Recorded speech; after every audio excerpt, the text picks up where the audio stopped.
Lucy Makena Mukaria, do solemnly swear that the evidence that I shall give before this committee in respect of the matters before this committee shall be the truth, the whole truth, and nothing but the truth. So help me God. Thank you.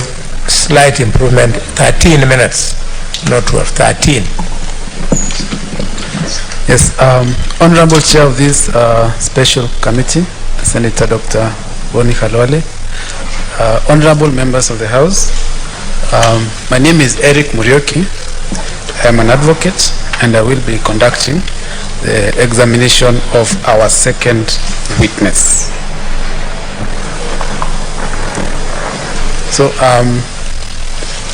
kindly introduce yourself to the committee. Thank you very much, Council, Honorable Chair, Honorable Senators. My name is Lucy Makena Mukaria. I am a nominated member of the Meru County Assembly, where I am nominated and I'm serving my second term as a nominated member. Honorable Chair. Nominated by what party? I am nominated by DEP party, popularly known as BAS. Honorable Chair.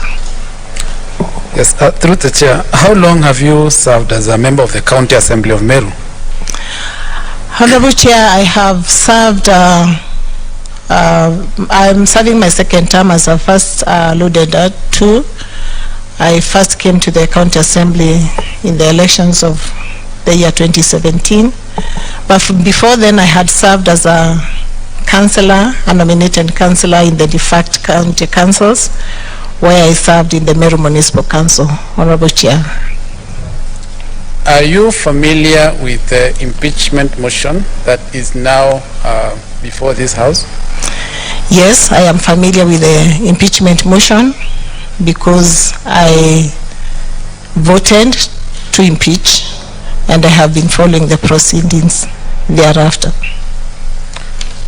So tell this honorable House about any encounters that you have had with the governor, and perhaps speak to our relationship with other leaders.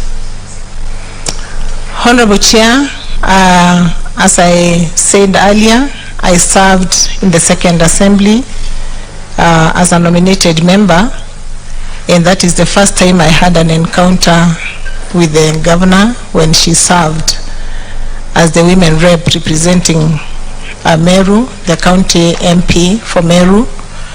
And at that particular time, I was serving as the chair of the Women Caucus in the Assembly. So that is the first time I very, very briefly interacted with her when I approached her to be the patron of the Women Caucus in the Assembly, which she did not take up. And from that time, I have just known her to be the women rep of Meru County and also now as the governor of the Meru County Assembly. So are you aware of any pronouncements made by the governor regarding nominated female MCAs? Honorable Chair, I remember maybe mostly during the campaigns and shortly before the campaigns of 2022, when actually she used to refer to the nominated member as having been elected through the blankets, whatever that meant, but the connotation was that we did not get the nominations because of merit. We had other favors. And Honorable Chair, this was repeated again on the 19th of October when she forcibly came into the Assembly, where I witnessed her also again refer to some of the women MCAs and told them to go look for votes, not to always expect to be given seats through, again, the blankets. That is literally to say what she said, but this was not in good connotation, Honorable Chair, and that was actually demeaning the position of the nominated member of County Assembly. Honorable Chair. Okay, now that you've mentioned the 19th of October, let us go to that date. What happened on that day?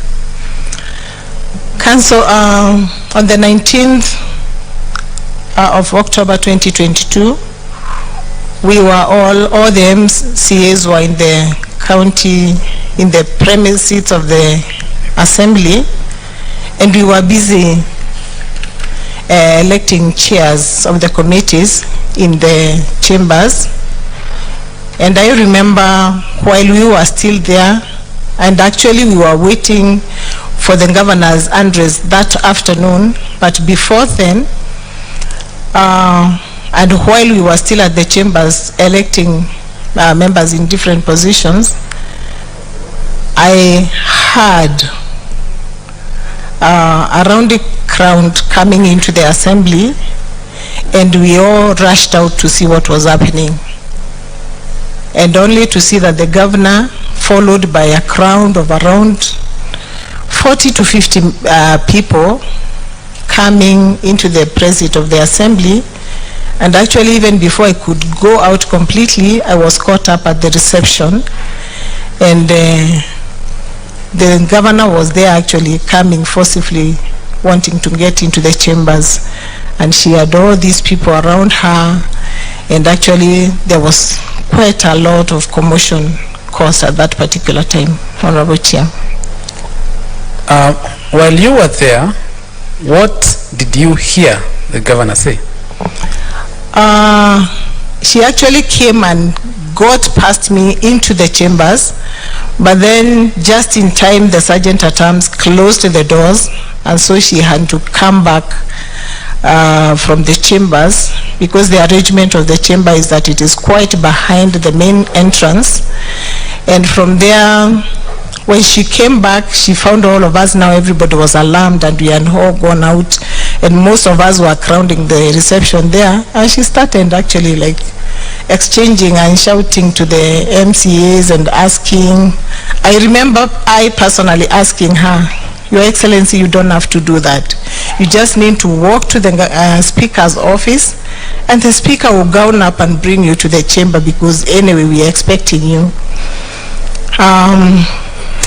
But then she started shouting now to the other ladies, asking them, well, you should go out there and look for votes. You don't always expect to be given seats under the blankets, like Honorable Chair said earlier. And before I realized, she had started walking up the ladder, up the staircase to the speaker's office. And before long, I could hear commotions at the speaker's office, and I heard actually the secretary begin to make noise because I think she was alarmed. Also later I learned that she was alarmed, and the speaker came out. Because the speaker had already gone out, he went up to the chambers, and the speaker gowned up, and the sergeant at arms escorted the governor to the chambers. Mm-hmm. Shortly before that, the sitting bell had already rang, and we had all gone into the chambers. Honorable Chair. Yes, we are constrained for time. We only have 5 more minutes to go. Yeah. So, what was supposed to happen in the assembly that day, very briefly? What was supposed to happen, the governor was supposed to give a county address, the opening address. Did that address happen? She was escorted to the chambers, and all the preliminaries were done, and when she took to the podium, the MCAs got out of the chambers. And briefly, what was the governor's reaction to that MCAs walking out? I may not know the reaction, but I think there was no quorum to address the assembly, and so she was escorted out, where she went to the speaker's office, and shortly after that she came out, got into her car, got up the sunroof of her car, and then she started walking towards the speaker's office. And when she got to the speaker's office, she and she went to the gate where she met, she was applauded, she was being applauded by a round crowd at the entrance of the County Assembly, Honorable Chair. Now, being a female member of the County Assembly of Meru yourself, you must be aware of how many female MCAs are in the County Assembly. Yes, the number of the women MCAs are 23, both elected by universal suffrage and those that are nominated by political parties. The governor, in her affidavit by way of response to this impeachment motion, in paragraphs 11, 12, 13, 14, and 15, alleges that her impeachment is an issue of gender, or rather she's being targeted because she is a woman. What do you say to that? Honorable Chair, we cannot, we cannot say that the governor is being embattled because she's a woman. No, otherwise all the 23 women MCAs would not have impeached her. And we cannot reduce the unrest in Meru right now to just the issues of gender. There are serious governance issues that are being raised, and since morning, Honorable Speaker, we've been demonstrating that. And really this has nothing to do with the fact that the governor is a female. Honorable Chair, there are very serious issues. 2 more minutes. Yes, thank you, Chair. Honorable Chair, we cannot reduce that discussion, that conversation that is really keeping the Meru people awake and that has kept this House, the Honorable Senators in this